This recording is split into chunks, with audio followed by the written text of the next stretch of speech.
তোমরা সবাই চলে আসছো নতুন বছরের বোনাস নিতে। জি হ্যাঁ স্যার। প্রথমে আমি আমার কমিশনটা নিয়ে ফেলি। পিছনে যা স্যার, আমাকে নতুন বছরের বোনাস দিয়ে দেন। তোমার নাম কি? স্যার আমার নাম মাইশা। ধরো তোমার 50,000 টাকা বোনাস। স্যার বড় স্যারকে বলে আমাকে ম্যানেজার বানাই দেন, ধরেন আপনার কমিশন। ঠিক আছে, তোমার কাজ হয়ে যাবে। Thank you sir. স্যার আমার নাম মুটকি, আমাকেও নতুন বছরের বোনাস দেন। মোটকি, তুমি আমাদের এখানে 5 বছর ধরে কাজ করতেছো, এই নাও তোমারও 50,000 টাকা বোনাস। স্যার সামনে মাসে আমার বেতন বাড়া দিয়েন।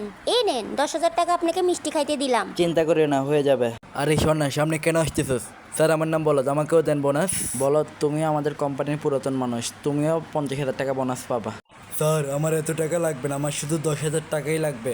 আপনি বড় স্যারকে বলে আমার স্যালারি বাড়িয়ে দিন। তোমার বেতন জানুয়ারি মাস থেকে বেড়ে যাবে, চিন্তা করিও না। স্যার আমার নাম শেখ হাসিনা, আমাকেও বোনাস দেন। পাবি না তুই বোনাস। আর তোর কি কাজের জন্য বোনাস লাগবে? কিন্তু কেন স্যার? তুই এতদিন অনেক দুর্নীতি করছো। স্যার আমিও 15 বছর ধরে এই কোম্পানি চালাইছি। দিব না তোকে বোনাস। আমার জামাই মুদিকে গিয়ে আপনার নামে বিচার দিব। আমার নামে বিচার দিবি তুই? যা, যেমন ইচ্ছা তেমন কর।